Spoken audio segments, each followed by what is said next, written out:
नमस्कार and welcome to curiously education. दोस्तों, मैं हूं Prashant Mavani. I hope you are doing good. आज 6 जनवरी 2024 है, दिन है सैटरडे, और आज हमारे टेबल पर हैं 4 इंपॉर्टेंट टॉपिक्स। डियर फ्रेंड्स, सबसे पहले हम बात करने वाले हैं इस विषय के बारे में, seizing Russia's frozen assets is the right move. बहुत ही इंटरेस्टिंग आर्टिकल है।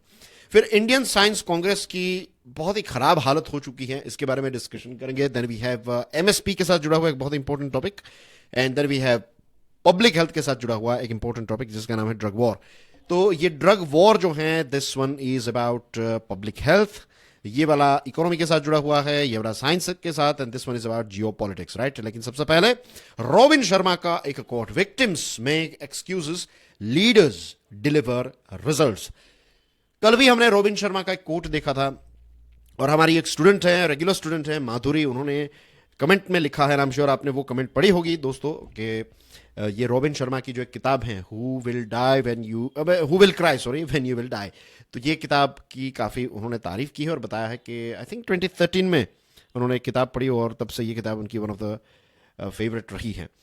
तो रॉबिन शर्मा की किताब तो अच्छी हो, मीन्स मैंने एक ही पढ़ी है, एज यू नो, राइट। अभी मुझे ये किताबें दूसरी जो है वो पढ़ना थोड़ी बाकी है, but I am going to go through these two, right. एक तो ये हु विल डाई वाली किताब भी पढ़नी है मुझे, and then I'm going to go through this monk who sold his Ferrari. So आज का कोट है, victims make excuses, leaders deliver results. Victims, right? ये victims और leaders के बीच में जो सबसे बड़ा डिफरेंस मुझे नजर आता है, that is action का, जिसको लीडरशिप का जो हमारा प्रोग्राम है उसमें मैंने एक थियरी एक्सप्लेन की थी, performance gap. If you know what is right but if you don't do it, तो ये चीजें काम नहीं आती है। तो यही मेन डिफरेंस है। एंड लीडर्स जो होते हैं ना, वो अपने मूड को अपने ऊपर हावी नहीं होने देते। देखिए, हमारा मूड तो पूरे दिन में कई बार अप्स एंड डाउन्स में जाता रहता है, तो don't rely on your mood, take a stand, take action. भले ही मजा ना आ रहा हो, मूड ना हो, उस वक्त भी अगर आप वो एक्शन लेंगे, थोड़े समय के बाद, 10-15 मिनट के बाद मूड चेंज हो जाएगा। Think about it, and not just think about it, take an action on this thing that we have discussed as well. इसी के साथ डियर फ्रेंड्स, लीडरशिप का प्रोग्राम अवेलेबल है। It is designed by me, study grows के mobile app पर it is available, right. तो do avail this one. Now let's talk about this one, seizing Russia's frozen assets is the right move. The same principle that applies to individuals committing torts should be applied to nations. कि अगर मैं किसी का नुकसान करूं for example, तो कैसे court मुझे कॉम्पनसेशन पे करने का आदेश करेगा, तो वैसा ही अगर कोई देश जो है वो दूसरे देश का इतना बड़ा नुकसान कर देता है, तो उस देश को भी कॉम्पनसेट पे करना चाहिए। क्योंकि यहां पर रशिया और यूक्रेन दोनों एक लंबे समय से, 2 सालों से युद्ध के स्टेट में हैं। तो रशिया ऑफकोर्स कभी ऐसा नहीं कहेगा कि चलो कोई बात नहीं, हम अपने पॉकेट में से पैसे जो है वो यूक्रेन के रिकंस्ट्रक्शन और रिहेबिलिटेशन और रीडेवलपमेंट के लिए पैसे देते हैं, ऑफकोर्स नहीं देगा।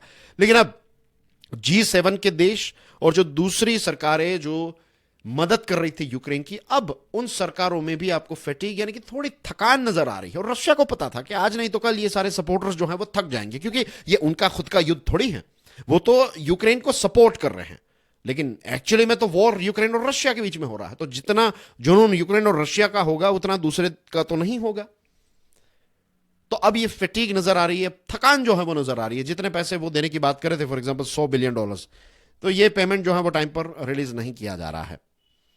तो यूक्रेन भी थोड़ा इससे चिंतित है। तो अब एक पुराना आइडिया जो है वो फिर से रीइमर्ज हुआ है, और वो ये है कि जो रशिया की एसेट्स हैं, जिसको फ्रीज किया गया है न्यूयॉर्क की बैंक में, जो रशिया के पैसे हैं, गोल्ड है, एक्सेट्रा, तो ये सिर्फ फ्रीज रखने का कोई मतलब नहीं है। अब ये पैसे उठा लेते हैं, विड्रॉ कर लेते हैं, और इसका इस्तेमाल जो है वो यूक्रेन के रीडेवलपमेंट के लिए करते हैं। तो यूएसए के ऑफिशियल्स का कहना यह है कि देखिए, अगर हम ऐसा करेंगे तो होगा ये कि जो अलग अलग देशों के पैसे यहां पर पड़े हैं ना, जो फॉर एग्जांपल इराक जो तेल बेचता है, तो उसके पैसे जो है वो वहां पर जाते हैं। फिर वहां से पैसे जो है, मीन्स इराक के साथ तो चलो ये एक कंडीशन है, तो यूएसए जो है वो फिर पैसे उठाकर इराक की सरकार को प्रोवाइड करता है। तो इस प्रकार की चीजें आज भी चल रही हैं। हमारे भी हैं, दुनिया के बहुत सारे देशों के ऐसे एक्स्ट्रा पैसे जो हैं वो यहां पर पड़े रहते हैं। इंटरनेशनल ट्रेड के लिए भी इसका इस्तेमाल जो है वो किया जाता है। उसकी गहराई में नहीं जाते हैं। आप ये समझ लीजिए कि रशिया के बहुत सारे पैसे जो हैं वो यहां पर न्यूयॉर्क की बैंक में है, और इसको फिर फ्रीज किया गया था। तो यूएसए के ऑफिशियल यह कह रहे हैं कि अगर हम ऐसा करेंगे तो फिर दूसरे देश जो है वो न्यूयॉर्क बैंक में पैसे नहीं रखेंगे। ये एक गलत सिग्नल जो है वो चला जाएगा। और दूसरा जो विचार है वो ये है कि अगर हम इस प्रकार की चीजों को टॉलरेट करते रहे, अगर कोई एग्रेशन कर रहा है दूसरे देश पर, तो हम उसको टॉलरेट कैसे कर सकते हैं? उसकी एसेट को फ्रीज नहीं, उसको हमें विड्रॉ भी कर लेना चाहिए, सीज कर लेना चाहिए, ताकि एक क्लियर मैसेज जो है वो ऐसे एग्रेसिव देश जो है, जो दूसरे देशों के खिलाफ एग्रेशन प्रैक्टिस करते हैं, तो इनको क्लियर मैसेज चला जाए कि आपके पैसे जो है वो दुनिया में कहीं पर भी क्यों ना हो, पैसे जो है वो फ्रीज भी हो जाएंगे और सीज भी हो जाएंगे। तो ये एक चीज है। फिर कुछ लोगों का कहना यह है कि देखिए, अभी यूएसए, यूरोप और जापान, यहां पर लोग जो है वो अपने सिक्योर ऑप्शंस जो है वो रखते हैं, लेकिन कोई जाकर चाइना के इंस्टीट्यूशंस में पैसे नहीं रखेगा। तो एक जो आर्ग्यूमेंट है वो ये भी है कि भाई इसको सीज कर लेना चाहिए, कोई बात नहीं, दुनिया समझेगी कि भाई ये पैसे जब आप एग्रेशन करेंगे तभी आपके पैसे जो हैं वो सीज होंगे, वरना सीज नहीं होंगे। तो इस प्रकार की चीजें जो है वो भी बताई जा रही हैं। बेसिकली यहां पर यह कहा जा रहा है कि जो रशिया है, it should be held accountable for the damages. Russia को सारा कॉम्पनसेशन पे करना चाहिए, लेकिन वो पे तो करेगा नहीं, तो फिर एसेट्स जो हैं उसको सीज करके ये पैसे जो हैं वो रिकंस्ट्रक्शन के लिए यूज किए जाने चाहिए, क्योंकि G7 और जो दूसरे देश हैं उनके टैक्स पेयर्स जो हैं, उनके डोनर्स जो हैं, वो फिर नाराज हो जाएंगे। अब यूएसए की सरकार अगर ये कहे कि we are going to give $20 billion to Ukraine, तो फिर यूएसए के लोग कहेंगे कि भाई क्या है, क्यों 20 बिलियन उनको, तो भाई हमें क्या, हमारे यहां पर भी गरीबी है, हमारे यहां पर भी बहुत सारी चीजें जो हैं वो हमें चाहिए, हमारी हेल्थ का क्या, हमारे 5 साल का इंश्योरेंस दे दो हमें, दूसरों को दान करने के लिए जा रहे हो, हमारे पैसे दूसरों में आप लुटा रहे हो, दिस इज नॉट एक्सेप्टेबल। तो इस प्रकार की चीजें जो हैं वो भी वहां के लोग डिमांड कर सकते हैं और कर भी रहे हैं। तो यहां पर यह आर्ग्यूमेंट की जा रही है कि ये जो एसेट्स है ना, इनका इस्तेमाल कर लेते हैं, किसी को बुरा नहीं लगेगा, right. So that's what this article is all about. एक बहुत ही इंटरेस्टिंग व्यू यहां पर हमें पढ़ने को मिल रहा है। Indian science congress dispiriting no show. देखिए, अब इसकी रेप्यूटेशन जो है वो लगभग आप समझ लीजिए कुछ 1-1.5 दशक से इसकी रेप्यूटेशन जो है वो काफी ज्यादा स्पॉइल हो चुकी है। ये जो इंडियन साइंस कांग्रेस है, इसको एक प्राइवेट सोसाइटी है, इंडियन साइंस कांग्रेस एसोसिएशन, इसके द्वारा ऑर्गेनाइज किया जाता है। गवर्नमेंट ऑफ इंडिया इसको फंड भी प्रोवाइड करती है, राइट। और इसका मेन जो इंटेंशन है वो यही है कि भारत का जो साइंस है, इंडियन साइंस जो है, तो इसको शोकेस किया जा सके, हमारे देश में साइंटिफिक टेम्परामेंट जो है इसको और ज्यादा बूस्ट किया जाए, पॉपुलराइज किया जाए, और स्टूडेंट्स हैं, जनरल पब्लिक है, तो उनके बीच में साइंस जो है उसको एक फेवरेट सब्जेक्ट और एक जो कहते हैं ना रुचि का विषय, एक सब्जेक्ट ऑफ इंटरेस्ट बनाया जाए, कि लोग जो है वो साइंस की तरफ और ज्यादा आकर्षित हो, और साइंटिफिक टेम्परामेंट और साइंटिफिक चीजें जो हैं उसको हम और ज्यादा जोर दें, as a country, as a society, as a culture. तो ये इसकी एक बेसिकली इसके बड़े बड़े लक्ष्य जो हैं उनमें से एक लक्ष्य ये है। नाउ डियर फ्रेंड्स, बहुत सारे मीन्स अगर इतिहास को आप देखेंगे देन यू विल फाइंड कि इसका पर्पस जो है वो काफ़ी सही था, एक समय तक ये काफ़ी अच्छी तरीके से ऑपरेट भी हुआ है, राइट। और इस पर्टिकुलर प्लेटफॉर्म ने साइंटिफिक डिस्कशन के लिए एक प्लेटफॉर्म प्रोवाइड किया इंडियन साइंस कांग्रेस ने, और यहाँ पर साइंटिस्ट, यूनिवर्सिटीज, टीचर्स, स्टूडेंट्स सब मिलते थे। It was like a symposium. लेकिन फिर धीरे धीरे करके ये कंट्रोवर्सी में आता गया, राइट। जो बड़े बड़े इंस्टीट्यूशंस थे तो उनका प्रेजेंस कम होने लगा, रिस्पेक्टेड साइंटिस्ट जो हैं वो इस इवेंट को अवॉइड करने लगे, और स्टेज जो है मीन्स मेन जो मैनेजमेंट है तो उसमें ऐसे इंडिविजुअल्स आ गए तो जिनका साइंस में इतना कोई नाम नहीं है, साइंस की दुनिया में they are not that famous और they are not that solid personality. तो ऐसे लोग जो हैं वो वहां पर पहुंच गए डर्टी पॉलिटिक्स और ये सारी चीज़ों की वजह से। सो इसकी वजह से फिर इंडियन साइंस कांग्रेस जो है तो धीरे धीरे इसका स्टैंडर्ड जो है वो गिरता गया, और इतना गिर गया कि भाई सरकार ने जो 5 करोड़ रुपए देने थे फंडिंग के लिए तो उसको भी विथहोल्ड करके रखा है।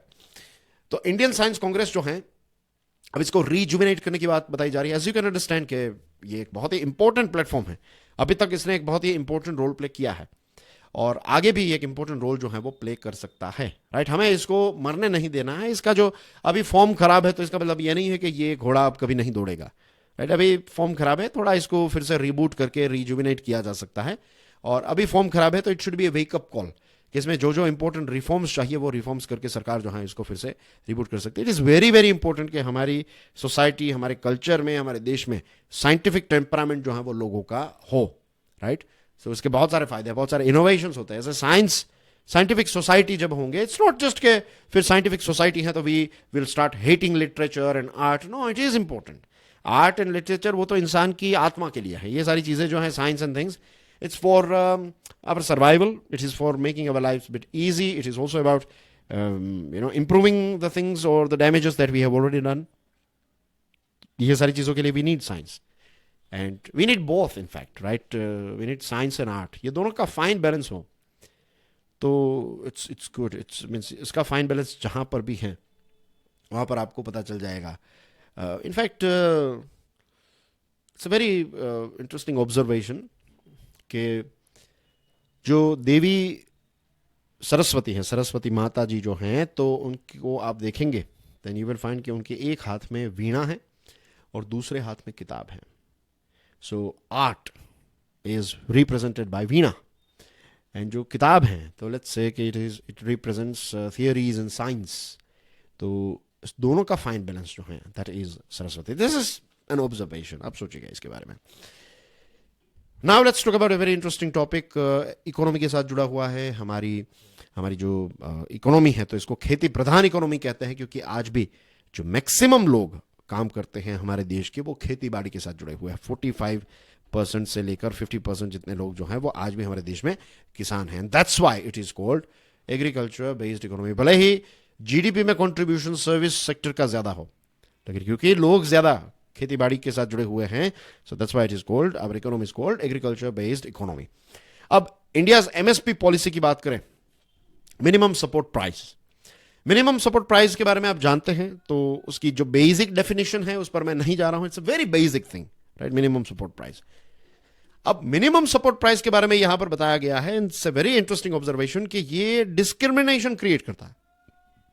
राइस, व्हीट, शुगर केन, ये ऐसे प्रोडक्ट्स हैं जिसको लेकर सरकार एश्योर्ड एमएसपी देती है कि इतने पैसे तो आपको मिलेंगे ही. 1 किलो राइस जो है तो उसके आपके 5 रुपए आपको मिलेंगे ही मिलेंगे. व्हीट की प्राइस, शुगर केन की प्राइस, ये सारी चीजों की प्राइस जो है वो सरकार एमएसपी के द्वारा डिक्लेयर कर देती है. लेकिन जब ऑयल सीड्स की बात आती है, जब पल्सेस की बात आती है, तो एमएसपी जो है वो ज्यादातर कागज पर ही होती है, पेपर पर ही होती है, प्रैक्टिकल वर्ल्ड में नहीं होती है. अब राजस्थान में मस्टर्ड जो है वो एमएसपी से कम दाम में बिक रहा है. चना जो है ये महाराष्ट्र में एमएसपी से कम दाम में बिक रहा है. मस्टर्ड की एमएसपी है 5,650 रुपीज, राइट, और कितने में बेच रहा है किसान? 5,000 से 5,100 के बीच में. चना की एमएसपी है 5,440 और किसान इसको बेच रहा है 4,700 से लेकर 4,800 में. तो यहां पर क्लियरली एमएसपी जो है वो पेपर पर ही नजर आ रही है, राइट. इंपोर्ट्स की बात करें तो इसमें भी बायस है, इसमें भी पक्षपात है. जैसे अगर आप गेहूं को इंपोर्ट करेंगे तो आपको 40% ड्यूटी पे करनी पड़ेगी, right. 40% income tax, sorry not import tax pay करना पड़ेगा, इंपोर्ट ड्यूटी पे करनी पड़ेगी इफ यू इंपोर्ट व्हीट, गेहूं. मिल्ड राइस इंपोर्ट करेंगे तो 70%, और शुगर केन इंपोर्ट करेंगे then you will get, sugar import करेंगे then you will get 100, you have to pay 100% duty. लेकिन क्रूड पाम की बात करें, सोयाबीन की बात करें, सनफ्लावर ऑयल की बात करें, 0 ड्यूटी. ज्यादातर पल्सेस, चना और मूंग को छोड़कर बाकी सारे पल्सेस जो हैं वो ड्यूटी फ्री आप इंपोर्ट कर सकते हैं. अब ऐसे में अगर इस प्रकार का प्रोटेक्शन अवेलेबल नहीं है, अगर आपको एमएसपी जो है वो ऑयल सीड्स पर नहीं मिल रही है, राइट, जो मिलनी चाहिए, फॉर एग्जांपल मस्टर्ड है तो उस पर नहीं मिल रही है, चना पर राइट आपको एमएसपी का फायदा नहीं मिल रहा है, तो किसान इसको क्यों उगाए? किसान तो फिर गेहूं चावल के पीछे ही अपना वक्त जो है वो यूटिलाइज करेगा. और शुगर केन, भले ही पानी ना हो, शुगर केन जो है, गन्ना है, तो उस पर अगर उसको ज्यादा पैसा मिल रहा है तो फिर वो क्यों ये चना और ये सारी चीजें उगाए?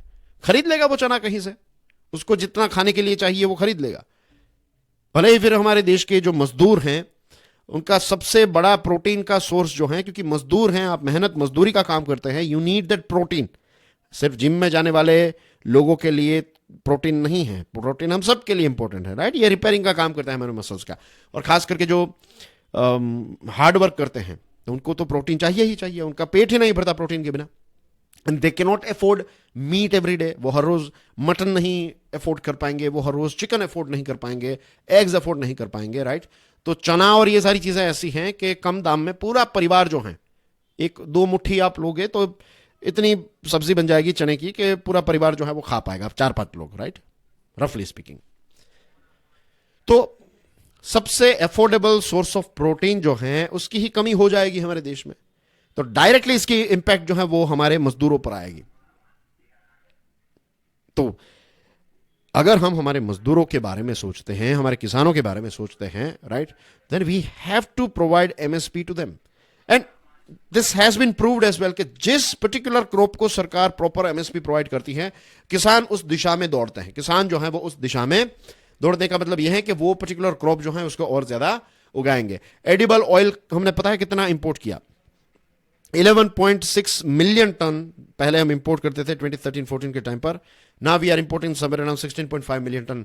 हमने 16.7 बिलियन टन का एडिबल ऑयल इंपोर्ट किया। हमारी जो डोमेस्टिक कंजम्पशन है उसका 2/3 जो है वो हम इंपोर्ट से फुलफिल करते हैं। एक तरफ पेट्रोल की प्राइस बढ़ जाती है तो हम चिल्लाने लगते हैं, we are not happy about it, but see here government यहां पर कुछ कर सकती है, लेकिन यहां पर वो सपोर्ट जो है वो प्रोवाइड नहीं किया जा रहा है। Then you have pulses. Pulse imports जो है उसमें ड्रॉप देखने को मिला, 6.6 मिलियन टन 2016-17 में था और फिर 2.7, क्योंकि ये वाला जो पीरियड था ना 15 वाला पीरियड, उसमें ऐसा हो गया था कि हमारे देश में पल्सेस की क्राइसिस आई थी। अब थोड़ा गूगल कीजिएगा, you will find so many articles on pulse crisis. तो उस समय पर अफ्रीका और दूसरे देशों से हमें पल्स मंगवाने पड़े थे, क्योंकि उस समय पर बहुत थोड़ा नुकसान भी हो गया था और इसका क्रॉपिंग एरिया भी कम था। और सरकार को पता चल गया कि भाई ये चीज़ करेंगे तो डायरेक्टली हमारे देश के मजदूरों पर इसकी इंपैक्ट आएगी, हेल्थ पर इंपैक्ट आएगी। तो फिर पल्स जो है उसको थोड़ा बूस्ट किया गया। अब हम 90% जितनी सेल्फ सफिशिएंसी जो है इसको अचीव कर पाए हैं, लेकिन एक हार्ड लेसन के बाद। और ऑयल सीड्स और पल्सेस में आज भी उतनी ज्यादा रिसर्च नहीं होती है। R&D जो है उसका focus oil seeds and pulses पर नहीं होता है। ज्यादातर R&D का फोकस व्हीट, राइस और शुगर केन पर ही होता है। जो हाइब्रिड मस्टर्ड है, राइट, इसका नाम क्या है? अभी एक लेटेस्ट हाइब्रिड मस्टर्ड जो है वो काफी ज्यादा न्यूज में रहा था। पूरा नाम जो है वो बताइए मुझे कमेंट सेक्शन में। This is question number 1 for you, right. Generally एक लड़की का नाम जो है वो बहुत फेमस रहता है हमारे देश में, राइट। तो नदी के साथ, नदी का जो झरना है तो उसके साथ जुड़ा हुआ एक नाम है। तो दिस इज अ हिंट, अब आप सोचिए इसके बारे में, राइट। तो हर्बिसाइड रेजिस्टेंट सोयाबीन टेक्नोलॉजी जो है तो इसको भी डिनायल मोड पर रखा है। तो वी फाइंड के ऑयल सीड्स और पल्सेस पर जो एक कॉन्सेंट्रेशन होना चाहिए, एक कॉन्सेंट्रेशन नहीं है। और कुछ गवर्नमेंट के डिपार्टमेंट्स ने भी ये कहा कि भाई ये एमएसपी की जो पॉलिसी चल रही है तो ये बहुत ही पार्शियल है, राइट, इम्पार्शियल नहीं है। तो इसको लेकर एक चिंता व्यक्त की है। अगर हम लाइव स्टॉक और हॉर्टिकल्चर को देखें, जो पशुपालन है, और हॉर्टिकल्चर का मतलब होता है कि आपके जो वेजिटेबल्स हैं, फ्रूट्स एंड वेजिटेबल्स, अगर आप इस कल्चर को देखेंगे, ये जो बिजनेस है, राइट, ये खेतीबाड़ी के साथ जुड़ा हुआ ही एक सब सेक्टर है, तो यू विल फाइंड कि इसका ग्रोथ काफी अच्छा रहा है। और उसके पीछे रीजन पता है क्या है? कि यहां पर सरकार ने ऐसी कोई दखल अंदाजी नहीं की। सरकार ने इसको मार्केट लेड रखा है कि मार्केट डिसाइड करेगी। दूध की कीमत है, फिर जो वेजिटेबल्स और इसकी कीमत है, दैट्स व्हाई वी फाइंड कि टमाटर की कीमत बढ़ जाती है, कम हो जाती है, थिंग्स।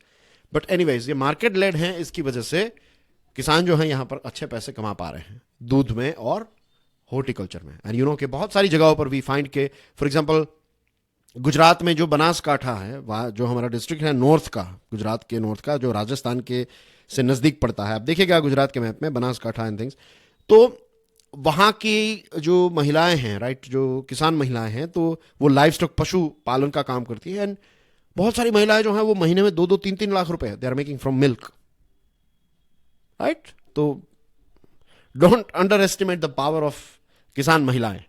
तो ये इतने पैसे they are making out of milk. तो 1-2 गाय ली थी, 1-2 भैंस थी, और उससे धीरे धीरे बढ़ाते गए और अब तबेला जो है वो बहुत बड़ा बन चुका है उनका। तो क्योंकि ये सरकार ने इसको मार्केट लेड अप्रोच से फॉलो किया, तो यही मार्केट लेड अप्रोच जो है वो पल्सेस और ऑयल सीड्स में भी होना चाहिए। Let's talk about drug war. Antimicrobial resistance is a health issue that will negate advances in medicine. अब मेडिसिन हम यहां तक पहुंचे हैं मेडिकल साइंस में, इतनी सारी रिसर्च, इतने सारे साइंटिस्ट ने कितनी सारी चीजें की, और आज हम यहां पर पहुंचे हैं। और एंटी माइक्रोबियल रेजिस्टेंस की वजह से क्या होगा? बहुत सारी दवाइयां जो हमने ढूंढ निकाली है वो सारी की सारी जो है वो काम की नहीं रहेगी। फिर से हमें क्लीन स्लेट से स्टार्ट करना पड़ेगा because of anti microbial resistance. तो जैसे इंसानों का रहता है वैसे ही ये जो माइक्रोब्स हैं उनका भी रहता है, बैक्टीरिया का भी रहता है, वो भी अपने आप को प्रोटेक्ट और अपग्रेड करना चाहते हैं। अब first multi centric point prevalence survey of antibiotic use conduct किया गया और इसमें पता चला कि हमारे देश की जो टर्शियरी केयर हॉस्पिटल्स हैं तो उसमें 70% से ज्यादा पेशेंट्स जो हैं उनको एंटीबायोटिक्स दी गई थी, और इसमें 50% से ज्यादा जो हैं तो antibiotics have potential for anti microbial resistance, more than 50% of antibiotics जो थी, तो इसमें पता चला कि means more than 50% of antibiotics have potential of anti microbial resistance, के इससे एएमआर जो है वो हो सकता है. 55% of patients prescribed antibiotics as preventive measures. Only 45% prescribed antibiotics to treat infections. Merely 6% received drugs after identifying specific bacteria. तो हमारे देश में इसका काफ़ी ज़्यादा इस्तेमाल होता है, और कुछ लोग जो हैं वो ये ओवर द काउंटर हम कहते हैं, राइट. ओवर द काउंटर का मतलब ये है कि डॉक्टर का प्रिस्क्रिप्शन नहीं है और मेडिकल स्टोर में जाकर ऐसे ही हम दवाई ले लेते हैं. That is also not good, that is also dangerous. और आजकल थोड़ा धैर्य भी कम हो चुका है हमारा. मीन्स थोड़ी सर्दी हो गई या फिर थोड़ी इन द सेंस कि कोल्ड, थोड़ा फीवर जैसा है, थोड़ा गला खराब है, लोग जाकर कहेंगे भाई बेस्ट दवाई दो, अभी एक गोली लो and I would should be okay. तो फिर वो हाई डोज हाई पावर वाली दवाई हम लेते हैं, तो that is also not good, right. थोड़ा बॉडी को नेचुरली ठीक होने देने की ज़रूरत है. और फिर ज़रूरत है, अगर if you have to take दवा देन टेक जस्ट पैरासीटामोल. 2-3 दिन के बाद फर्क नहीं पड़ता है, then go to hospital. But again see I am not a doctor, right. Take my advice with a pinch of salt.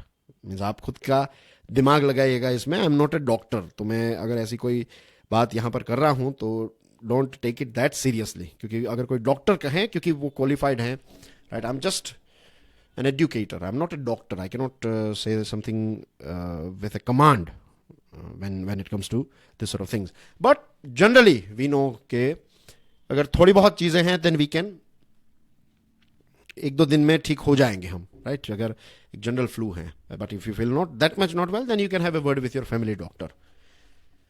अब जैसे ये पैथोजन है तो उनका भी इवोल्यूशन होता रहता है, वो भी अपने आप को स्ट्रांग बनाते रहते हैं, वो भी जिम में जाकर, इन द सेंस कि वो भी कुदरत से प्रार्थना करते हैं कि भाई हमें भी स्ट्रांग बना दो, हमें भी जीवन जीना है, राइट. आई थिंक महावीर भगवान ने कहा है ना कि हर एक जीव जो होता है तो उसको उसके अंदर जीने की इच्छा होती है.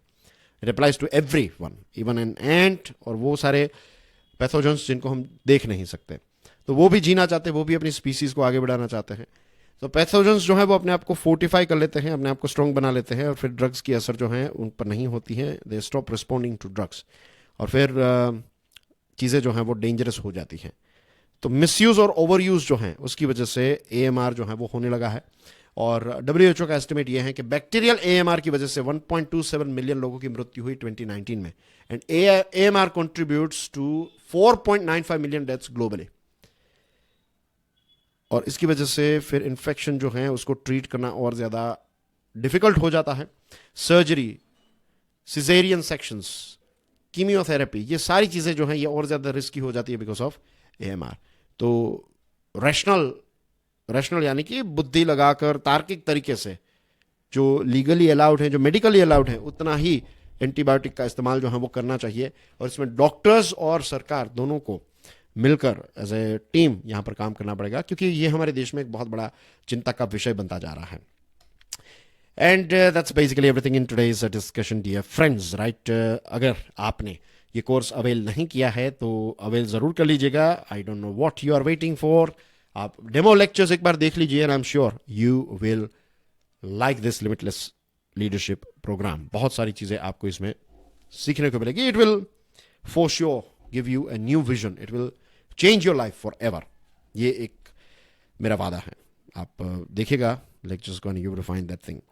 एंड डियर फ्रेंड्स, जैसे मैंने आपको इससे पहले भी एक चीज़ बताई थी, राइट. यू नो के आई एम थिंकिंग अबाउट कि ये जो सीरीज़ है एडिटोरियल्स एंड आर्टिकल्स एनालिसिस वाली सीरीज़, तो इसको हम ओनली फॉर मेंबर्स करने वाले हैं, right. I am going to try this thing, right. तो आई वॉन्ट यू गाइज के जो लोग रेगुलर हैं, जिनको इस सीरीज से काफ़ी फ़ायदा हो रहा है, जो इसको कंटिन्यू करना चाहते हैं, तो do let me know, right, either in the comment section and you can also let me know in our जो टेलीग्राम की हमारी चैट ग्रुप है ना, तो उसमें आप मुझे बताइए. So we are planning, I am having a word with my team member कि वो इस दिशा में अब चैनल को आगे ले जाए, राइट. कि हम मेंबर्स जो हैं वही इस सीरीज़ को, एडिटोरियल्स एंड आर्टिकल्स एनालिसिस वाली सीरीज़ को देख सकें. And we are thinking about somewhere around 299 rupees per month इसकी एक फ़ी रहेगी, which is again a very very reasonable amount. If you break it down it will work out somewhere around 10 rupees to 11 rupees per day, which is affordable to every one I believe, right. तो इसमें कोई ऐसा नहीं है कि ये कोई ऐसी अमाउंट है, शायद 2999 होती तो कह सकते कि भाई हर कोई इसको अफोर्ड नहीं कर पाता. लेकिन इसका एक फाइन बैलेंस रखना है कि ये एक्सेसिबल भी हो ज़्यादा से ज़्यादा स्टूडेंट्स के लिए, और चैनल के लिए भी curiously education as a channel के लिए भी ये सस्टेनेबल हो, because as you can understand I have to make some payments as well. चलो मैं सैलरी लेकर घर नहीं जाऊं तो चलेगा, लेकिन जो लोग काम कर रहे हैं उनको तो मुझे सैलरी देनी पड़ेगी. And I have been giving means reasonably अच्छी चीज़ें चली है और अभी भी आप सबकी प्रार्थना दुआ है तो things are going very well. लेकिन अब इसको थोड़ा सस्टेनेबल बनाना जो है वो मुझे लगता है वक्त आ चुका है. तो this is the time. So we will be heading in that direction. तो उसके बाद और कुछ चेंज नहीं होगा. यूट्यूब पर आप आएंगे तो आपको ये वीडियो दिखेगा, इन द सेंस कि आपको लगेगा चलो एक वीडियो लॉन्च हो गया क्यूरियसली का. You will click on that और फिर जो मेंबर्स हैं वही उस वीडियो को देख पाएंगे. जो मेंबर्स नहीं हैं वो इस वीडियो को फिर नहीं देख पाएंगे. वो जब जाएंगे क्लिक करेंगे तो उनको दिखा मीन स्क्रीन पर आएगा कि join the membership to watch this video. और जिन्होंने let's say GPay will be very easy for you to use. तो जीपे से अगर आपने पेमेंट कर दिया है then you will be able to watch this video, right. तो पूरे महीने आप 299 में देख पाएंगे. तो इस प्रकार का एक प्लान जो है वो अभी चल रहा है. कोई अर्जेंट चीज़ नहीं है ऐसा कुछ कि आज ही से कल से कर देंगे, राइट. We have time. लेकिन I am just telling you in advance क्योंकि because you guys are partner. आपको पहले से आपने इस चैनल को साथ दिया, चैनल का साथ दिया है, मेरा साथ दिया है. तो ये डिसीजन जो है वो मैं आपके साथ आपके ओपिनियन के बाद ही लेना चाहूँगा. तो मुझे बताइएगा और पॉसिबल हो तो कमेंट सेक्शन से भी ज़्यादा आई वुड रियली अप्रिशिएट अगर जो हमारा टेलीग्राम का जो ग्रुप है ना, चैट ग्रुप, जिसमें इससे पहले मैंने लाइव भी सेशंस लिए थे, तो उसमें अगर आप बताएंगे तो it will be very helpful. तो I will wait for your reply. ठीक है, रिप्लाई ज़रूर करना, मैं आपकी राह देख रहा हूँ. Take it very very means इसको थोड़ी प्रायोरिटी दीजिए, ठीक है. एंड चलो फिर मिलते हैं. God bless you all. जय हिंद.